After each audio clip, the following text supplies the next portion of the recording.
Natural hazards, a phenomenon that affects nearly 94 million people worldwide. I mean, this was a 2023 statistic, so it's probably a lot higher now. And given climate change, this is only going to increase. So today I thought I would play Natural Hazard Simulator on Roblox to see if it's an accurate representation, if it gives you the right advice, and just to add a little bit of my own knowledge to that game. Okay, the last one was a tsunami. I died instantly. Okay, I don't know. I feel like my guess is sandstorm. Is it gonna be a sandstorm? I don't know. What am I on the door? Okay. Thunderstorm. Okay, good. I don't have many notes on that. I'm not a, what's it called? Meteorological hazards kind of girl. I'm a climate hazards kind of girl. And I forgot to put notes on this one. Okay, well, I guess the first thing would obviously be stay indoors, kids. Like, you don't want to be outside with all this happening. The odds of a storm happening and it, like, hitting you this many times in this one place, I feel like is low. But given the climate and how there's more energy in our atmospheres and in the systems, extreme weather events are more likely to happen. A 1 in 100-year storm is now more likely to be a 1 in 10-year storm. And that doesn't mean it's only going to happen once every 10 years, it just means that the odds of it happening has increased tenfold. Is that right? I'm not sure if my math is right, but you get the idea. Oh my god, am I going to survive this? Oh. You do not go outside in a storm. Ever. Do not do this. Did I just get thrown? So confused. Never ever go outside. Did it just blow up? Whoa. That's why you don't go outside. You might get hit by a flying brick. Probably won't get hit by a flying brick. Might fall on you, but it won't fly. Anyway, we survived. Yay. That's the shittest celebration ever. Most natural hazards is keep up to date with the government or whatever's going on. Wherever you get your notifications from, keep up to date with them. If you're in an area that has a volcano nearby, make sure you're signed up to that local institution's notifications, because that is how you know when to evacuate and what to do. Anyway. Okay, last time I was on this map, a volcano just spawned in. I was like, there's no way there's gonna be, and it just did. So yeah, let's see. See, if I'm climbing up here and it's like an earthquake, you know, that's not gonna be good for anyone, but we're all doing it.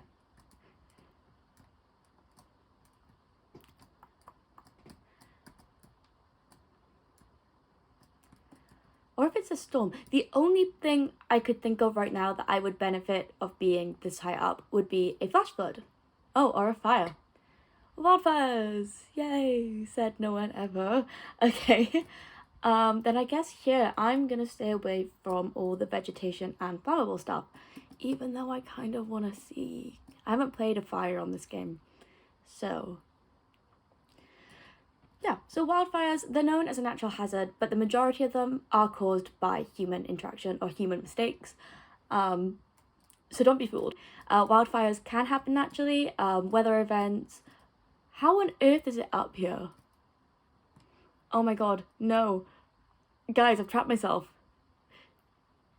As I'm saying that, yeah, this is not what you do in a fire. Oh my god, yeah, because I'm gonna die. Yeah, and that's what I get for being stupid. Of course you don't. What am I on about? I literally wrote a report on the LA wildfires like 2 months ago, and I cannot believe I actually forgot that. That was stupid, and that's why you keep up to date, because you forget things. Let's have a look from here, see what's going on. I have to assume a wildfire would not do that. Yeah, that's crazy. But yeah, again, this is something you can keep up to date with. I think you can get text notifications for most hazards. Maybe you can in the UK where I am. Like flooding alerts, you can get stuff like that. Don't know about wildfire. I have to assume. I swear in LA they do now, but for how long? Who knows? Yeah, different vegetation also causes wildfires. Something I've seen what was it? I was watching something. I watched this on TV, so I don't know how accurate it is. But it was they were moving all the shrubbery away from the house, so there was no kindling nearer to the building, so it wasn't going to be as likely that it got set on fire. That made sense. Do I like start typing in chat? Should I just... No, I shouldn't. That's not why we're here, right? Okay. To be fair, I was going to be like, you shouldn't just check your surroundings to know that... You should check your surroundings. If you're going traveling, you should, like, is there a volcano present? Is there, like, a flooding risk? I don't know. But you should check. You should always be aware. What was it? I did an internship in Tenerife to, like, monitor the interactions of tourists with the volcanic hazard.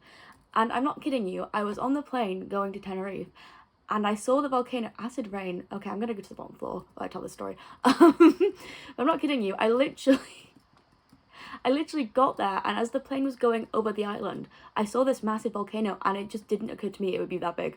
Like, which is crazy, because that's what I was going to study and, like, work on, but it just never occurred to me it would, like, be there, or, like, be just, like, a staple of the island, and, like, I just didn't do my research, you know? And for all I knew, it could have been active, or it could have been unrest, in a state of unrest. So, that was silly of me. And I just think that's, you know, I study it and I didn't know that, like, yeah, do your homework. Okay, acid rain would not cause it. It is an increase of sulfuric and nitric acids in the atmosphere. It basically interacts with the clouds, and then from there we get acid rain. This is a direct result of using things like coal, and it's not good, obviously. The pH for us, it's not normally enough to do damage if it hits us immediately, but it is enough to alter the pH of lakes, which then can affect the natural environment of where that acid rain has happened. So even though it doesn't seem like a massive hazard, it can have long-term effects, and that's why this one is dangerous. Not because it's going to collapse your roof. That wouldn't happen, I don't think. Okay, let's do one more. Modest headquarters. Last time I was here, what was it? I think it was a flood. I bet it's a flood. And if it's a flood, you do go as high as you can. No, what? No. Okay, you go upstairs. You do not stay downstairs in your house if your area is going to flood. If it is a flash flood and you have no warning, go upstairs. Like, earthquake. Oh, I instantly died. I died twice. That's sad. I, honest to God, thought that was going to be a flood. And you never ever do that in an earthquake. You do not go as high as you can in a building, because if it is a high magnitude, like obviously this game is showing, you will fall, probably through the floors, and then have lots of rubble land on top of you. Earthquakes don't kill people, buildings do. So what you do want to do in case of an emergency is go under your nearest table, or something that, if the building collapses on you, will take the damage, will take the rubble off of you. That's really important. Again, this is something that you can get notifications for if there's a higher level of seismic activity. So sometimes a smaller earthquake that's like 1 or 2 on the Richter scale can be an indication of something bigger coming. It isn't always, like, we get so many earthquakes, like mini earthquakes every day. I don't know the actual number, but yes. I lost my trail of thought. Anyway, but I hope you learned something. This isn't everything there is to know about everything I've listed. I just wanted to have a chat, maybe talk about some things. Yeah, if you liked the video and you liked me, it's my first video, and so this is really, really scary and really horrible. But if you could subscribe, like, and comment, I would really love it. And yeah, I'll see you next time. Bye.